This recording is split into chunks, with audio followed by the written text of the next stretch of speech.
Good morning. Good morning. It's 5 a.m. in New Zealand right now, and I couldn't sleep. So I'm making this diary entry. I'm on my way to the gym. It's about 6 degrees. I'm going on to the gym. There's nothing going on, and this is one of the safest places you can possibly be. So this is my diary entry number 2. I'm going to start with how I ended up in New Zealand. Wow, this is a bad one. It's to do with a woman. It's always to do with a woman, isn't it? It's always to do with a woman. It's about 6 degrees Celsius right now.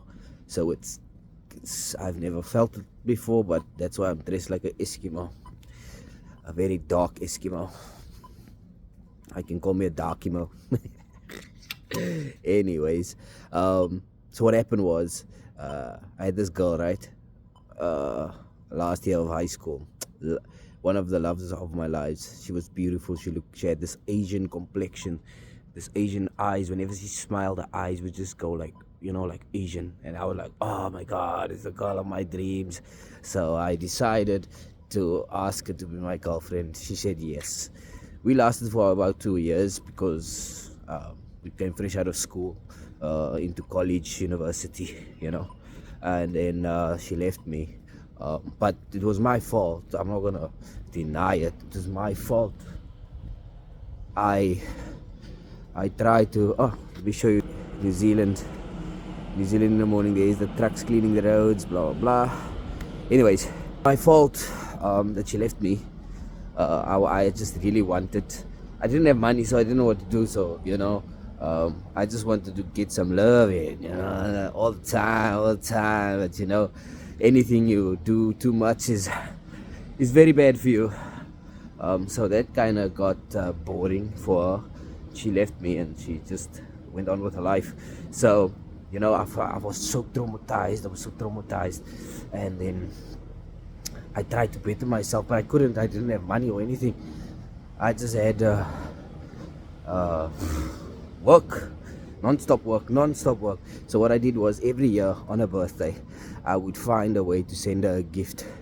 And this went on for 10, 11 years. Every year on her birthday, I would send her a gift.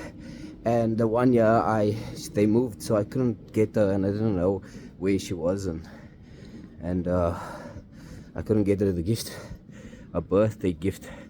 I just did this every year for 10 years straight. This is embarrassing. So what happened was my mother passed away, and then guess who shows up? The girl of my dreams. She shows up at my mother's funeral, and we started talking, and I asked her what's happening.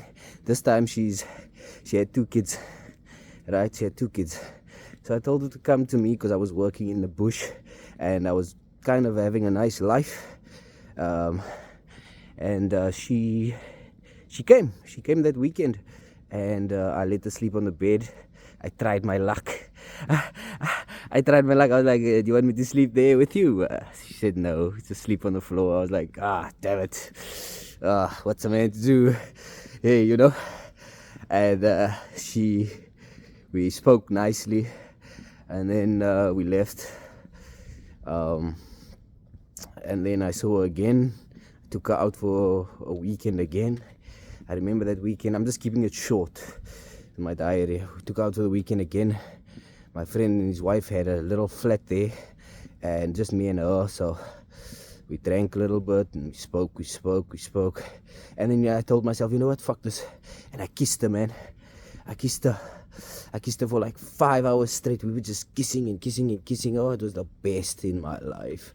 After 10, 11 years of trying to get her attention, we were just going at it like rabbits. But then she stopped.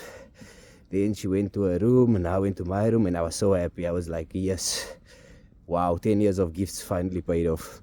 It didn't. Let me tell you why. Because you cannot force somebody to love you. You cannot make somebody feel about you the way you feel about somebody. What happened was, we went on a little bit. I went to go visit, blah blah blah, act normal, act cool, blah blah blah. And then one day, it was Valentine's Day in 2019, Um, and then I dropped off at work, and she got all this.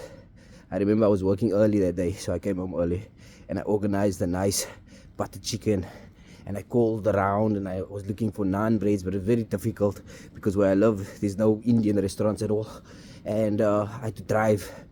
So she came to my place, and I gave her butter chicken. She finished it, and but unfortunately I was living in the ghetto, and the ghetto was, nobody wants to live in the ghetto. So she came to my house, she fell asleep, we were watching a movie, I was playing with the kid, and I woke her up, and I thought it was like 2 a.m. So I told her, hey, do you want me to take you home at about 2 o'clock? And she looked at the time. I told her it's 2 o'clock, and she said, no, it's 1 o'clock, I want to go home now.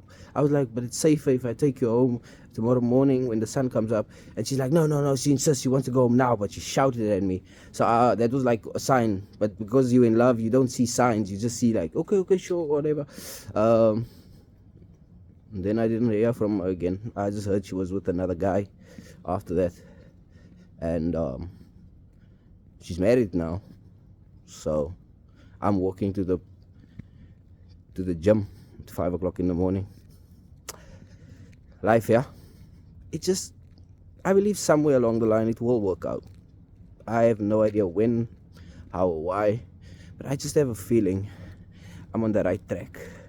Peace, my people, peace.